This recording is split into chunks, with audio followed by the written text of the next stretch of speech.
Tá compartilhando com vocês, pessoal? Sim. Cíntia, Que página? Página 124.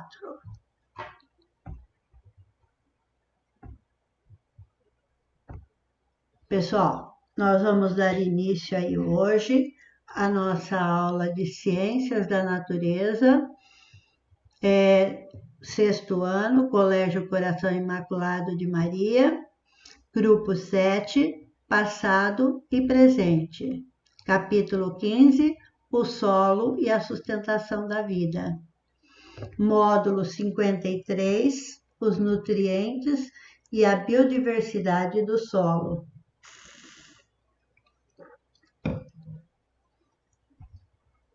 Objetivos de aprendizagem da aula: reconhecer o solo como elementos essenciais à vida humana e aos demais seres vivos da Terra.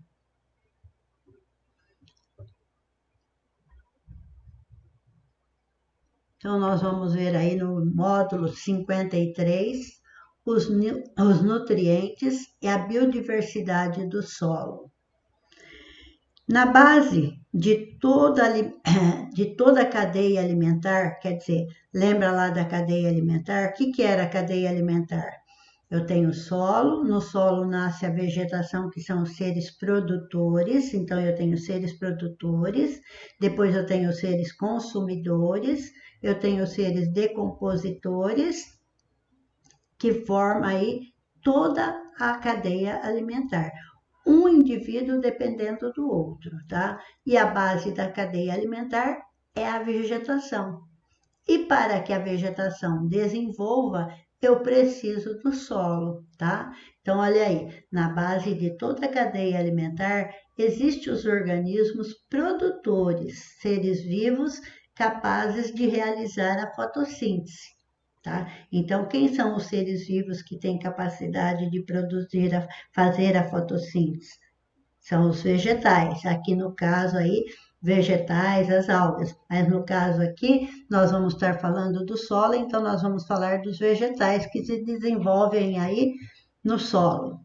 Para que uma planta se desenvolva, são necessários elementos do solo. Além dos elementos que é o solo, eu tenho que ter o gás da atmosfera, eu tenho que ter a água, a energia luminosa. O solo, o elemento solo, todo mundo já conhece, que nós estamos falando sobre ele, onde a gente pisa, onde a gente planta, onde a gente mora, né? Os gases da atmosfera que nós precisamos para sobreviver é o oxigênio. A água, que nenhum ser vivo consegue viver sem ela, tá? E a energia luminosa, que as plantas necessitam, porque é através da energia luminosa que ele consegue fazer a fotossíntese. Aí nós vamos falar dos nutrientes essenciais que são absorvidos pelas plantas por meio do solo. Então, lá no solo, eu tenho os sais minerais que formam lá, que vão ser os nutrientes. Só que esses nutrientes, eles estão divididos em dois grupos, os macronutrientes e os micronutrientes. Os macro, como o próprio nome já fala, são os que precisam ser utilizados em maior quantidade. Então, tá lá, os macronutrientes são aqueles que os vegetais necessitam em grande quantidade, sendo eles quem? O nitrogênio, o potássio, o cálcio, o magnésio, o fósforo e o enxofre. Esses elementos, a planta precisa uma quantidade maior, por isso que eles são chamados de macronutrientes.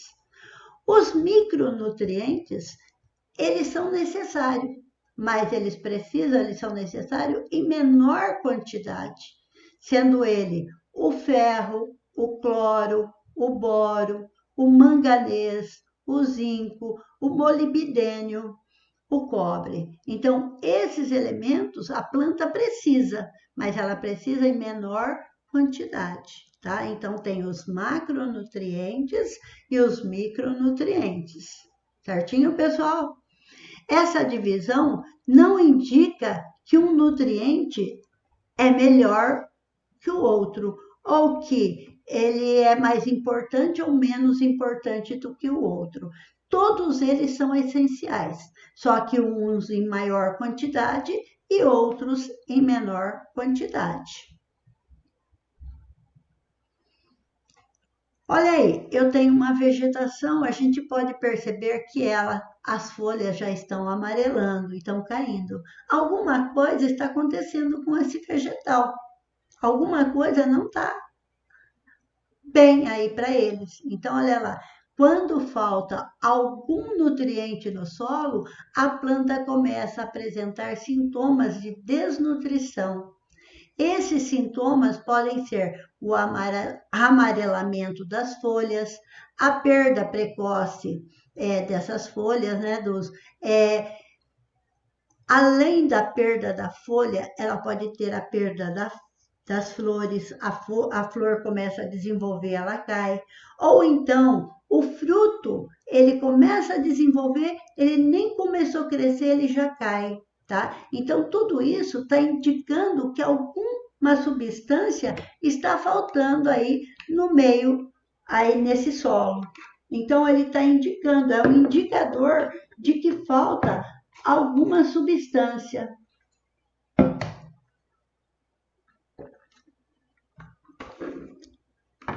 Pessoal, minha garganta está secando muito, é a falta de umidade no ar.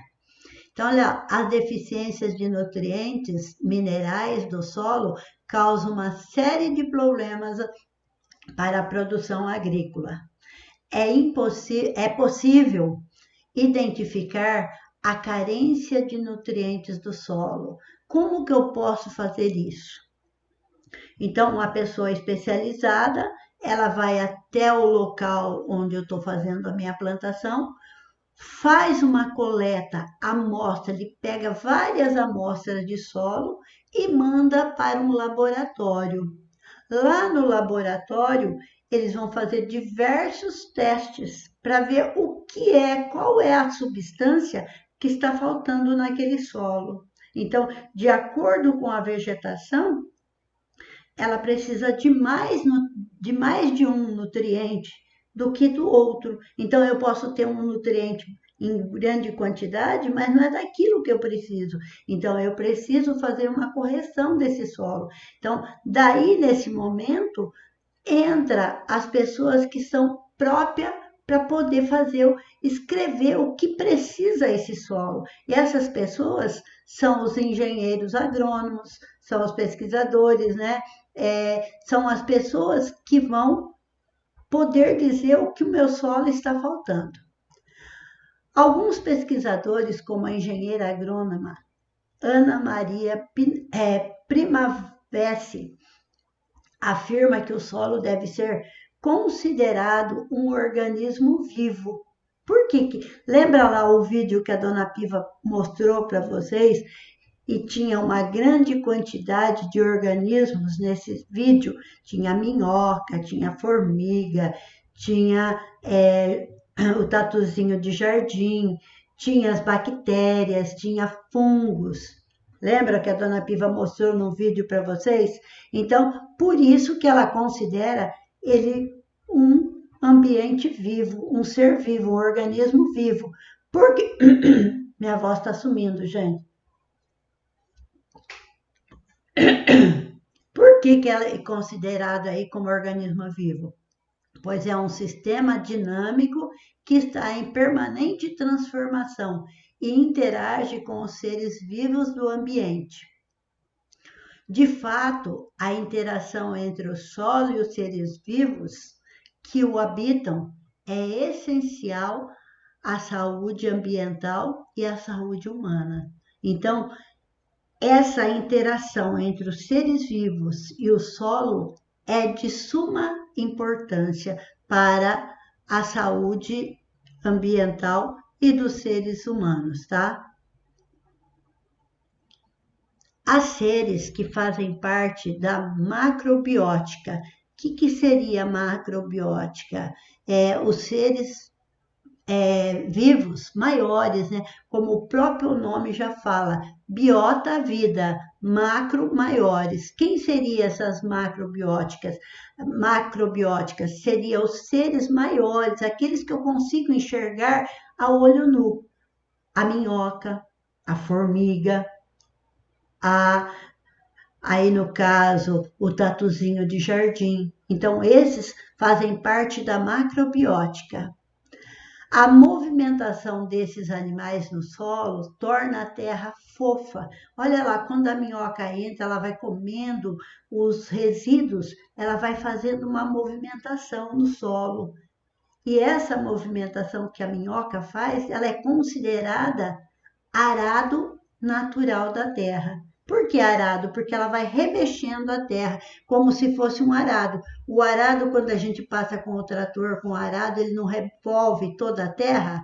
Então, é o que a minhoca faz. Ela faz lá, ela vai removendo, ela vai deixando a terra mais fofa, tá? Então, por isso que muita gente chama ela de arado natural da terra. Então, olha lá, o auxílio deixa a terra fofa, o que auxilia o solo a incorporar o ar entre suas partículas, contribuindo para a respiração das raízes das plantas. Então, quando esses animais fazem movimentação no solo, o ar consegue entrar e aí a raiz da planta respira melhor. Além disso, ao se alimentarem, esses seres vivos auxiliam na decomposição da matéria orgânica.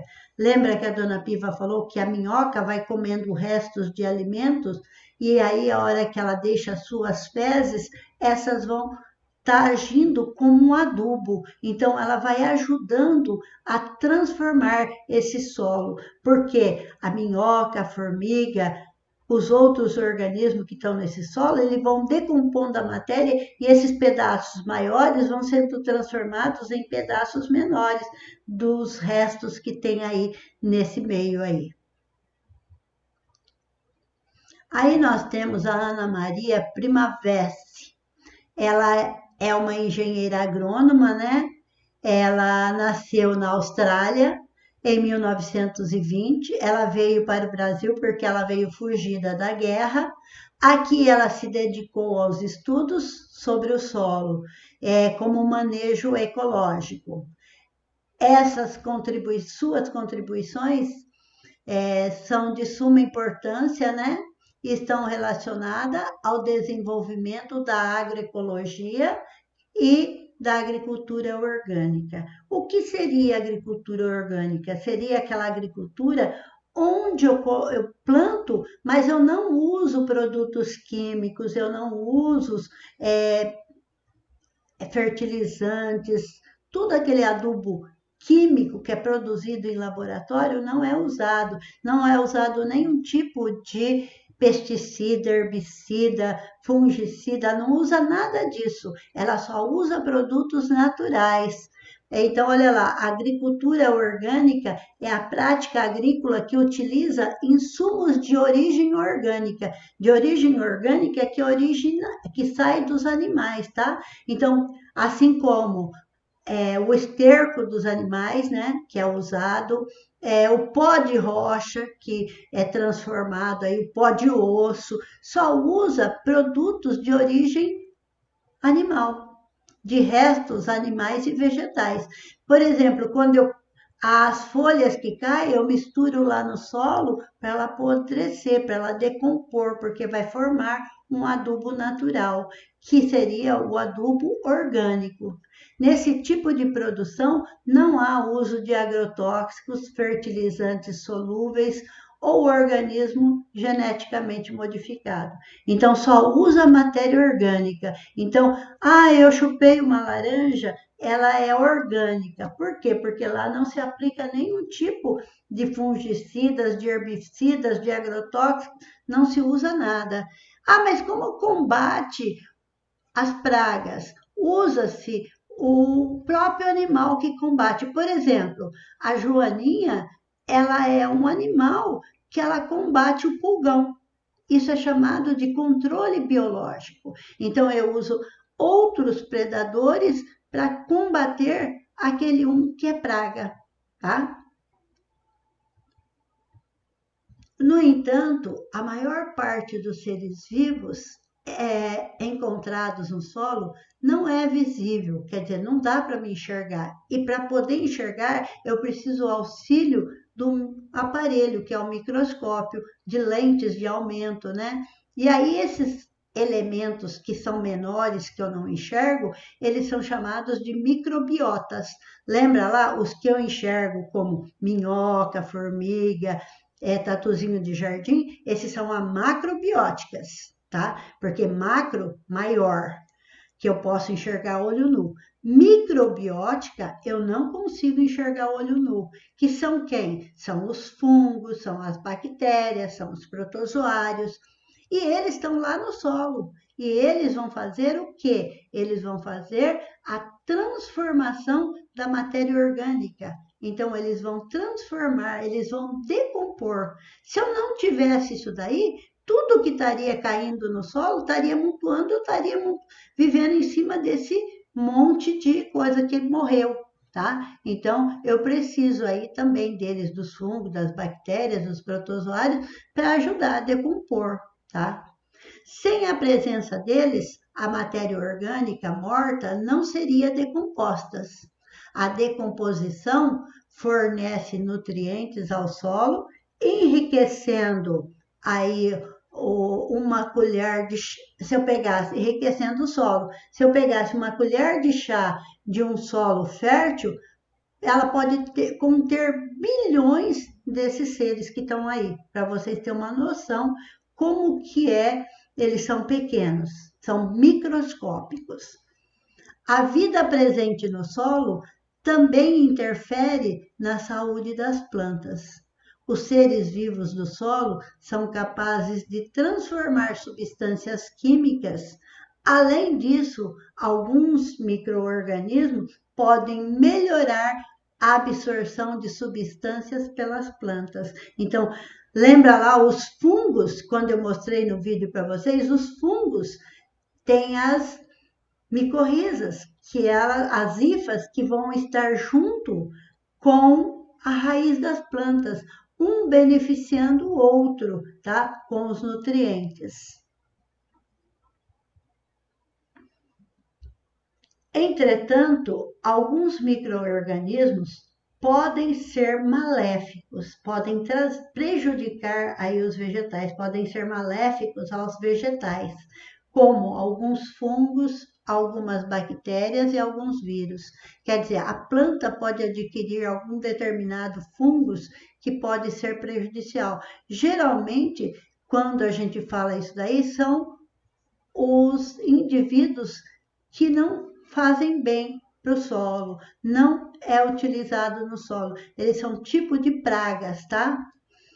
As plantas atacadas por esses seres apresentam sintomas específicos que pode ser detectado por um biólogo, por um engenheiro agrônomo, por um engenheiro florestal, ou então até mesmo por um profissional com capacidade para isso. Então, ele é capaz de reconhecer se uma planta está com uma doença provocada por fungos, se ele está com uma doença provocada por bactérias, se ele está com uma doença provocada por algum outro tipo de substâncias aí, por esses pelas microbiotas aí, tá?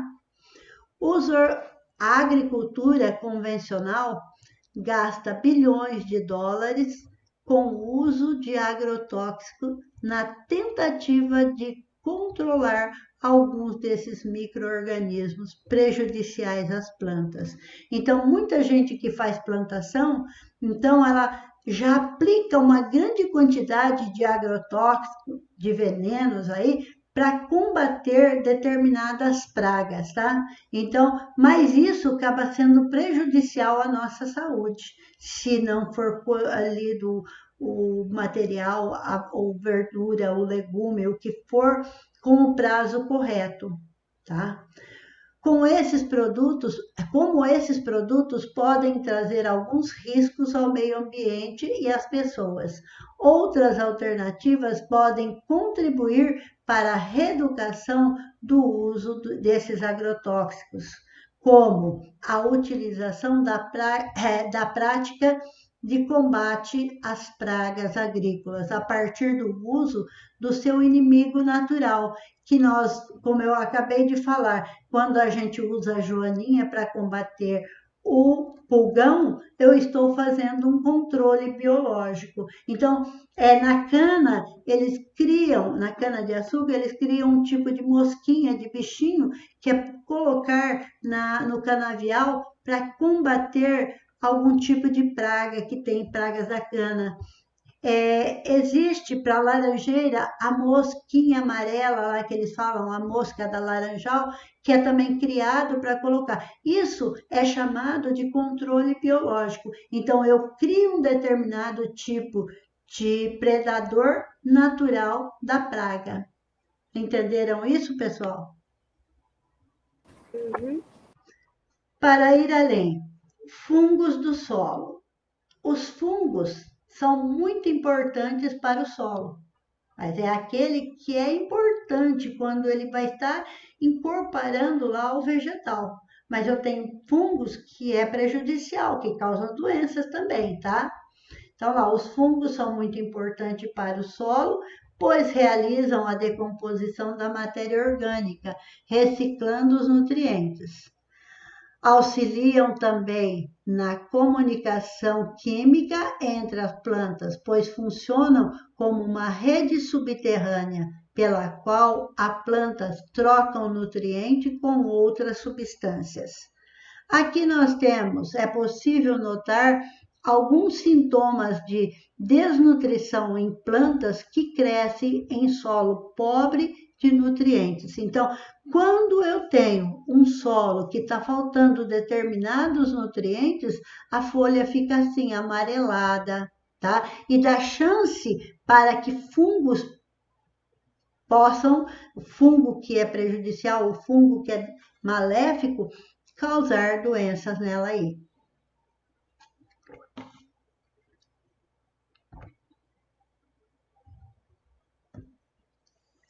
Pessoal, agora nós vamos estar colocando aqui para fazer, nós vamos fazer todas as atividades ao vivo. Eu vou dar um tempo para vocês resolverem, tá? Mas nós vamos fazer. Então, já abram aí na página de vocês aí. Exercícios de aplicação, né? Exercício de aplicação, o 1, o 2 e o 3, da página 128 e 129. Já abriram na página 128? Tarefa. A tarefa aqui, ó, exercício proposto, 4, 5, 6 e 7, na página 129. Aí tem o para conferir, o 4 e o 5 da página 130. Esse vocês vão fazer, mas eu não vou corrigir com vocês agora, porque vocês sabem que depois eu vou colocar ele para vocês responder, tá? Lá no EAD. Pessoal, obrigado aí para vocês pela atenção e professora Piva.